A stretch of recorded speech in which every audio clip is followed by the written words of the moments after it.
Bismillahirrahmanirrahim. Assalamualaikum warahmatullahi ta'ala wabarakatuh.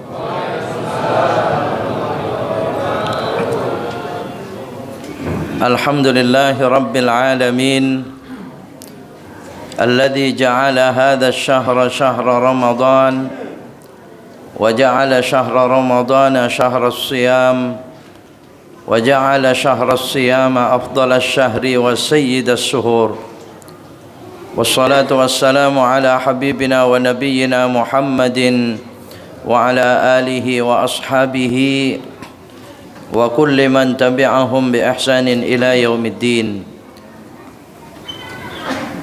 Amma ba'du, hadratal kurama wal fudala, para alim ulama, para asatidah, para muallimin muallimat, segenap tokoh masyarakat dan sepuh masyarakat sekitarnya, khususnya yang ikut hadir bersama-sama, wabil khusus segenap takmir dan pengurus Masjid Jami Al-Hikmah, bapak-bapak, ibu-ibu, saudara-saudara sekalian, kaum muslimin dan muslimat rahimakumullah, seluruhnya yang hadir di tempat yang mulia Masjid Al-Hikmah ini. InsyaAllah kita semua hamba-hamba Allah yang diridai, dirahmati, dimuliakan oleh Allah subhanahu wa ta'ala. Amin, Allahumma amin. Kita bersyukur kepada Allah atas segala rahmat nikmatnya. Kita mensyukuri segala hidayah inayahnya. Malam hari ini kita semua dianugerahkan kembali oleh Allah subhanahu wa ta'ala hadir di masjid ini untuk melaksanakan ibadah khusus di bulan mulia ini, bulan Ramadan, yakni qiyam Ramadan, salatut tarawih berjamaah. Kita tentu sangat gembira, sangat bahagia karena anugerah Allah yang sangat besar telah Allah berikan kepada kita. Kalau bukan karena anugerah Allah, kalau bukan karena nikmat dari Allah, kalau bukan karena sebab iman dan takwa kita kepada Allah yang bagus, maka untuk hadir bersama-sama di waktu semacam ini cukup berat, Pak. Ya, apalagi maghrib tadi waktunya makan bersama-sama setelah lapar satu hari, haus satu hari, Pak. Biasanya makannya cukup lumayan ya. Gimana Pak? Kenyang ya?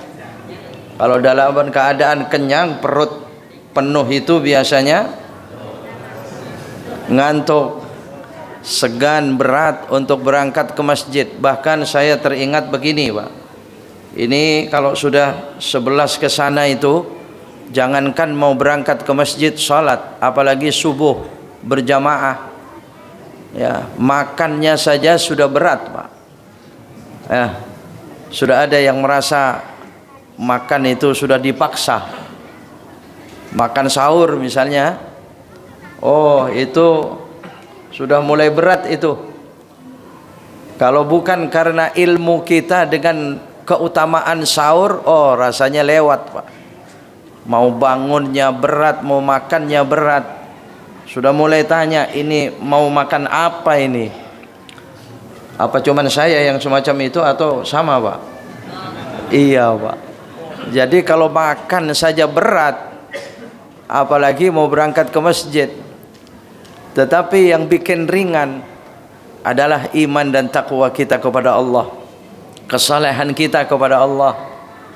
Ya, kalau ada orang salat itu merasa lelah, merasa capek, merasa tidak enak, bagi kita berbeda. Kalau tidak sholat yang tidak enak, betul ya? Ini menunjukkan iman dan takwa kita kepada Allah. Namun Bapak Ibu saudara sekalian, paling tidak teringat makan sahur itu dengan doa Nabi, dengan doa malaikat. Fa innallaha wa malaikatahu yusalluna 'alal mutasahhirin. Bahwasanya Allah dan malaikatnya merahmati, malaikat memohon rahmat kepada Allah untuk orang-orang yang sahur. Ya sudah, kalau malas sahur ingat ini sajalah ya. Makanya Nabi mengatakan walau bijur'ati ma'in atau walau bisyurbati ma'in, sekalipun dengan segelas air minum, bangun saja demi doanya malaikat. Ya kalau ibu-ibu, saya teringat begini Bu, itu ibu luar biasa, Ramadan itu ada ibadahnya ibu-ibu yang tidak akan terjadi kepada bapak. Ya, ibadahnya wanita itu tidak dilakukan, tidak bisa dilakukan laki-laki, Pak. Salah satunya adalah ibu biasanya tidurnya belakangan, bangunnya ya, betul begitu, Pak. Ya kebanyakan lah paling tidak ya. Ya Bu ya, tidurnya belakangan. Jam 11, setengah 12 sudah naik ke tempat tidur, nggak taunya ingat, iya itu belum masuk kulkas. Turun lagi dari tempat tidurnya. Betul Bu, begitu. Belum, masih ingat belum diangetin gitu ya, demi sahur nanti. Sahur nanti bangun duluan, ngantuk-ngantuk setengah 3. Harus datang ke depan kompornya gitu ya, sebagai dapur, mempersiapkan segala sesuatu, sekalipun bapaknya ikutan juga barangkali sambil tahajud, sambil nambah qiyamul lailnya, Masya Allah. Nah, itu semua asal ibu-ibu menjalankannya, melakukannya dengan penuh keikhlasan kepada Allah. Oh, luar biasa. Tidak akan ditemukan di luar bulan Ramadan. Bagaimana kalau diamnya saja dihitung tasbih? Bagaimana bergerak aktif semacam itu, Pak? Ya. Nah, terus sebagai senjata lagi, Bapak Ibu Saudara sekalian, salah satu dari sekian banyak perbedaan Ramadan dengan di luar Ramadan, waktu itu di luar Ramadan lebih baik kemarin Allah daripada hari ini. Lebih baik kemarin daripada hari ini. Hari ini lebih baik daripada besok, itu di luar Ramadan. Tapi di bulan Ramadan terbalik, Pak. Ya, puasa pertama dengan kedua lebih baik kedua. Kedua dan ketiga lebih baik ketiga, seterusnya semakin lama baik siang puasanya maupun malam tarawihnya itu semakin akhir semakin tinggi derajatnya, semakin besar pahalanya, semakin agung di hadapan Allah. Ya cuman ketika dibahas semacam ini jangan terus memplesetkan artinya, Pak. Wah kalau begitu sebaiknya tarawihnya di belakang-belakang aja dah, puasanya nanti saja lah belakangan. Ya ini berlaku kepada orang yang dari awal istiqamah. Ini berlaku kepada orang yang dari awal itu mudawamah, muwadhabah. Baru semakin akhir itu semakin tinggi, semakin tinggi, semakin tinggi. Hadirin rahimakumullah. Ini berkenaan dengan Ramadan. Satu lagi, sebenarnya saya diminta untuk membahas suatu tema tentang kedudukan tauhid di dalam Al-Quran. Tapi karena sekali-sekalinya barangkali saya di masjid ini di bulan ini, mohon waktu ya Pak ya. Nggak apa-apa, memang sholat tarawih itu mestinya kan memang santai, betul tidak? Ya bacaan seperti tadi lantang Ustadz ya Ustadz Haji wata'anallahu bituli hayatih. Ya semacam itu Pak. Kalau dulu di Madinah dalam suatu riwayat dalam kitab Thaharatul Qulub, itu tarawih itu menjelang sahur itu baru selesai Pak. Jadi panjang-panjang sampai banyak jamaah itu berdirinya pakai tongkat. Pakai tongkat, bukan yang tua-tua saja karena memang berdirinya lama. Jadi orang ke masjid jamaah tarawih itu banyak yang bawa tongkat. Kayaknya nggak terjadi di tengah-tengah kita begini ya. Iya, itu berdirinya pakai tongkat. Di kitab Thaharatul Qulub Abdul Aziz Ad-Duraini beliau membahas itu. Iya. Jadi kita pulang ke rumah kata mereka langsung kita sahur. Ya kalau dimulainya jam 3 sih ya cepat juga berarti ya. Tapi ini tidak, dari ba'da isya. Makanya memang salat tarawih itu sesuai dengan namanya, tarawwah ya tarawwah. Tarawwuh, tarawih. At-tarawih itu artinya santai, istirahat. Ya Pak ya. Aslinya semacam itu Pak. Ya soal rokaatnya silakan lebih banyak lebih bagus gitu ya.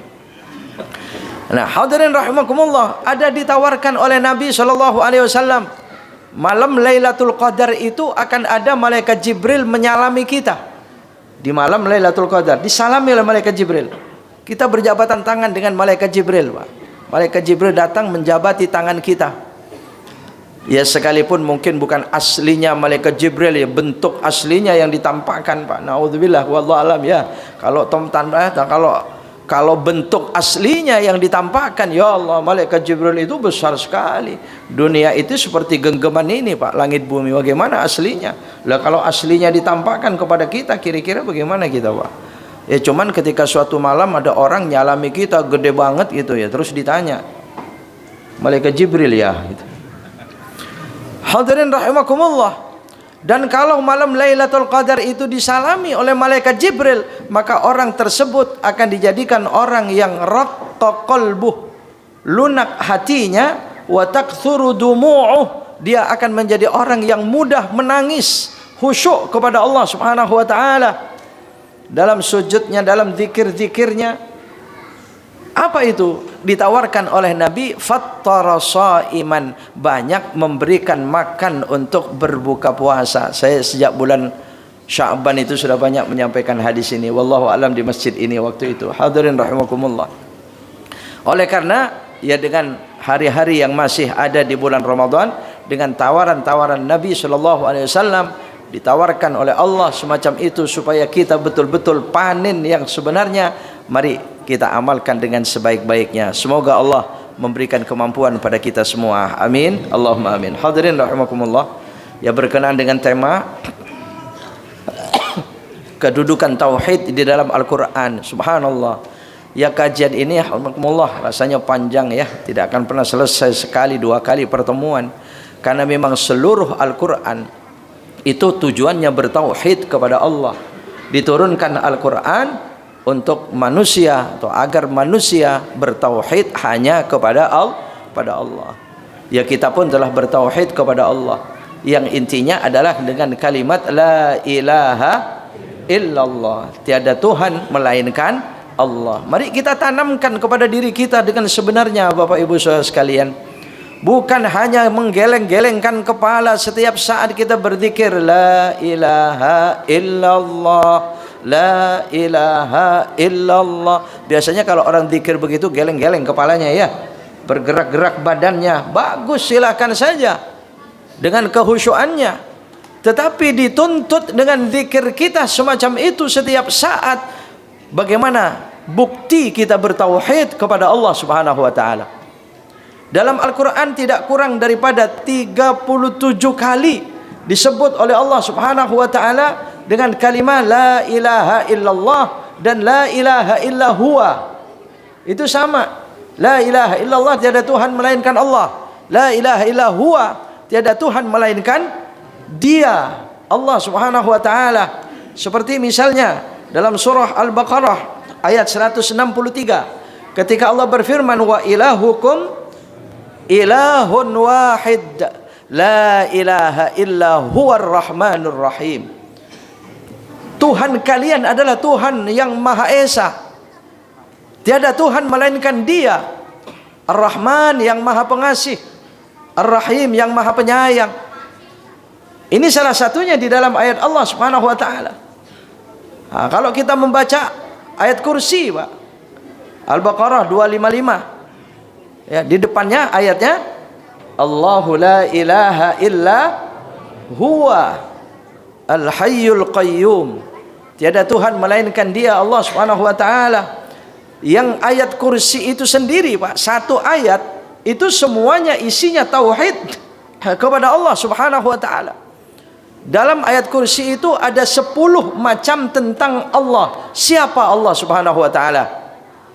Yang pertama misalnya, siapa Allah? Dijawab dalam ayat kursi itu, Allahu la ilaha illa huwa. Siapa Allah? Al-hayyul qayyum. Siapa Allah? La ta'khuduhu sinatun wa la naum. Siapa Allah? Terus lahu ma fis samawati wa ma fil ard. Siapa Allah? Terus man dzalladzi yashfa'u indahu illa bi'idnih. Siapa Allah? Terus ya'lamu ma baina aydihim wa ma khalfahum. Siapa Allah? Wala yuhituna bi syai'in min ilmihi illa bima syaa. Siapa Allah? wasi'a kursiyyuhus samawati wal ard. Siapa Allah? Wala ya'uduhu hifdhuhuma. Yang terakhir, siapa Allah? Wa huwal aliyyul azim. Pantas kalau begitu, ayat kursi ini sungguh luar biasa. Sampai dianjurkan Nabi tidak pernah meninggalkannya setiap selesai sholat. Dalam suatu riwayat, saudara-saudara sekalian rahimakumullah, makanya pantasnya sholat-sholat berjamaah, imam itu membaca ayat kursi, diikuti oleh berjamaah, oleh jamaah. Hadirin rahimakumullah, ini kadang-kadang kalau imamnya dari Allahumma antas salam diteruskan ayat kursi, imam panjangan itu. Lu merasa kepanjangan cuma diterusin ayat kursi, Pak. Iya, ya Allah, maknanya luas ini dalam kitab tafsir Ibnu Katsir paling tidak. Itu setiap satu poin dari tentang Allah Subhanahu wa taala dibahas, itu tidak cukup sekali pertemuan. Hadirin rahimakumullah. Allahu la ilaha illa huwa. Allah itu adalah tiada Tuhan melainkan Dia. Ini panjang ini. La ma'budu bihaqqin fil wujud illallah. Tidak ada yang berhak disembah dalam wujud alam semesta ini kecuali Allah. Makanya orang ketika membaca kalimat la ilaha, habis, Pak. Dunia tidak ada. Kosong dunia ini ada. Illallah, kecuali Allah. Illa huwa, kecuali Dia. Maka sudah-sudah sekalian, oh ya, dalam bacaannya ini hati-hati. Saya kurang tahu ada ucapan begini, Pak, itu. Ceilah itu apa itu bahasanya itu, Pak? Ada kadang suka ngomong begitu ya. Ceilah, apa ceilah itu? Saya jadi miripnya dengan la ilah. Betul. Wah, kalau itu dari kalimat itu, kalau dari kalimat itu ya, merasa membaca kalimat itu dilarang, Pak. Bahkan kalau sengaja itu dosa. Berdosa orang mengatakan la ilah. Tiada Tuhan, lalu berhenti sampai di situ. Kalau kita mendengar orang membaca semacam itu, harus diteruskan oleh orang yang mendengar, dan pahalanya didapat oleh orang yang mendengar itu. Ada orang mengucapkan la ilah, terusin, Pak, illallah, begitu. Sama dengan la haula, diterusin kalau dengar kita begitu, la haula. Kadang-kadang orang cuma spontan gitu suka mengucapkan begitu ya. Iya, itu nggak benar, itu nggak boleh, Pak. Tapi saya kurang tahu kalimat ceilah tadi itu dari apa itu. Iya, kalau terus dari kalimat la ilah, wah itu bahaya, itu nggak boleh itu, Pak. Ibu rahimakumullah ya. Kalau mau la ilah atau ceilah itu terusin la ilaha illallah. Kalau cuma la ilah, wah kita harus meneruskannya illallah. Karena coba kalimat la ilah tidak ada Tuhan, bagaimana kita mengatakan tidak ada Tuhan? Iya. Kalimat la ilaha illallah itu memulai dengan lana fi semacam itu, agar tauhid kita dengan la ilaha illallah itu betul-betul tertancap dalam, tertanam dalam, Pak. Di dalam tubuh kita, dalam pikiran kita, dalam hati kita. Kenapa demikian? Karena kalimatnya saja orang mengatakan la ilaha illallah, tiada Tuhan melainkan Allah. Ya, itu sebenarnya maknanya sama dengan ilahuna huwallah, misalnya Tuhan kita dialah Allah ya. Tapi berbeda dengan la ilaha, diawali dengan nafi, artinya tidak ada Tuhan melainkan Allah. Sekarang bahasa kita saja, Pak, Ibu rahimakumullah, kalau ada orang mengatakan begini, yang masuk ke masjid ini cuman siapa, misalnya Hamid. Yang masuk ke masjid ini cuma Hamid. Berarti kan memang tidak ada orang lain masuk. Betul tidak? Yang masuk siapa? Hamid, Pak. Tapi dengan kata-katanya begini, tidak ada yang masuk ke masjid ini melainkan Hamid. Berarti lebih kuat yang mana? Yang kedua, diawali dengan kata-kata tidak ada. Makanya kalau orang mengatakan ilahukum ilahun wahid, iya betul, itu Allah. Atau Allahu ahad, iya betul, Allah Maha Esa. Tapi dengan kalimat la ilaha, tiada Tuhan, oh ini luar biasa. Hadirin rahimakumullah, kurang lebih tidak kurang dari 37 kali di dalam Al-Quran. Wah iya, waktu sudah jam 8 itu, Pak. Ya Masya Allah, ini ayat kursi baru la Allahu la ilaha illa huwa. Iya, Al-Hayyul Qayyum, bahkan Allahu la ilaha illa huwa, tiada Tuhan melainkan Allah. Alam wujudnya alam semesta tidak ada yang berhak disembah. Bukan sesembahan kita, sembah kita seperti sholat kita, itu saja bukan. Kita menyembah itu bahasa lainnya mengabdi. Betul tidak? Mengabdi itu berbakti. Berbakti itu taat. Betul tidak? Itu makna semua dari la ilaha illallah. Jadi berarti kalau tidak boleh disembah kecuali Allah, berarti hanya Allah yang boleh kita taati, hanya Allah yang boleh kita sembah, hanya Allah yang bisa yang kita anggap pengatur, pencipta. Semua itu kembali kepada la ilaha illallah. Misalnya kita mengucapkan alhamdulillahi rabbil alamin, segala puji bagi Allah. Siapa dia? La ilaha illallah, Rabbul Alamin, pemilik alam semesta, pengatur alam semesta. Siapa dia? La ilaha illallah. Seterusnya dan seterusnya, Pak. Makanya tidak ada agama kecuali agama dari Allah, tidak ada aturan kecuali aturan Allah, dan seterusnya. Hadirin rahimakumullah, itu makna daripada la ilaha illallah. Ya, cuma ini karena waktunya terbatas dengan ini waktu kultum tarawih, Pak. Ya, kalau ayat kursi mau dibahas seluruhnya asal disetujui ya mari, Pak. Apalagi 37 kalimat tauhid itu, Pak. Kalau mau dibahas ya insya Allah nanti tarawih selesai jam 2 pagi dah gitu ya. Ya kalau disetujui ya mari. Setuju nggak kira-kira, Pak? Ya, kayaknya itu yang setuju itu kayak kalau disetujui repot juga gimana berdirinya saya ya. Baik, hadirin rahimakumullah, ya sekelumit saja barangkali ya. Jadi insyaallah kita semua sudah punya modal kalimat la ilaha illallah. Sejak dini kita sudah mengenal Allah Subhanahu wa taala ya. Insyaallah kita sudah diajarkan demikian. Tinggal sekarang buktinya. Tinggal tuntutannya adalah pembuktian daripada kalimat tauhid yang setiap saat ya kita mengucapkannya, kita bertauhid hanya kepada Allah. Jangan ada yang sesuatu yang dianggap besar selain Allah. Jangan membesar-besarkan sesuatu selain Allah. Kalau ada sesuatu besar, itu dibesarkan oleh Allah. Tidak pantas kita membesarkan sesuatu selain Allah. Berapa banyak orang dengan jabatannya merasa besar, betul? Dengan pangkatnya merasa besar, dengan hartanya merasa besar, dengan kepemimpinannya merasa besar, seolah-olah dia lebih besar daripada kebesaran Allah. Allah, naudzubillah. Kenapa? Karena ternyata dia tidak menuhankan Allah, tapi dia sudah menuhankan jabatannya, menuhankan pangkatnya dan seterusnya. Naudzubillah, tidak akan terjadi kepada kita semuanya, insya Allah. Amin, Allahumma amin. Demikian kurang lebihnya mohon maaf. Namun untuk berikutnya Bapak Saudara sekalian mohon maaf. Sekali lagi saya menyampaikan di masjid ini seperti biasa tahun dulu, Pak Ibu rahimakumullah, ya kalau saya tidak menyampaikan lagi ini termasuk kurangnya ikhtiar saya, Pak. Ini saya masih dituntut sampai hari ini, sampai saat ini rahimakumullah, dengan pembangunan pesantren kami. Pesantren saya di kampung rahimakumullah sangat membutuhkan bantuan kaum muslimin dan muslimat dimanapun berada. Maka di mana-mana saya berbicara, saya Jumat gelar surban sudah 2 tahun.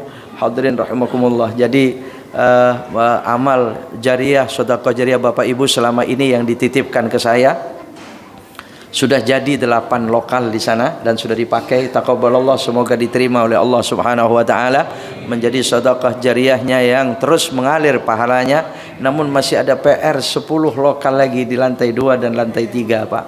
Jadi barangkali di bulan Ramadan ini ada yang membutuhkan nomor rekeningnya, silakan menghubungi saya atau mungkin pengurus masjid, atau ya saya terus terang atau secara jelas saya menjadi amil zakat, saya mencari zakat, Pak.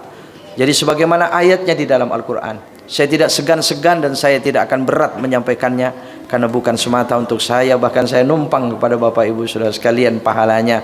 Oleh karena jika bulan Ramadan ini ada saya yakin di bulan Ramadan Bapak Ibu semangat sekali mengeluarkan sedekah, apalagi wajibnya, maka sebagian daripada sedekahnya saya mohon dengan hormat untuk dialokasikan kepada pembangunan pesantren kami.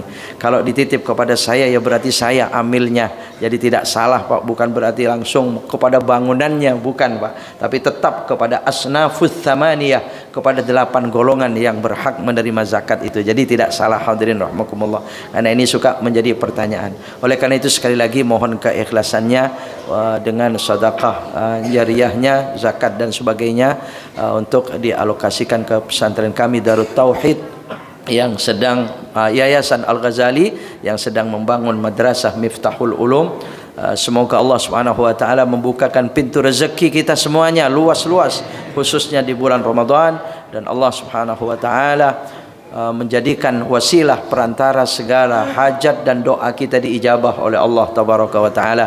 Dan sekali lagi saya ucapkan terima kasih yang sebesar-besarnya atas segala perhatiannya. Sekali lagi yang membutuhkan rekening silakan menghubungi saya atau pengurus masjid, dan saya mohon maaf yang seluas-luasnya. Taqabbalallah, semoga diterima Allah Subhanahu wa taala. Wassalamualaikum warahmatullahi wabarakatuh.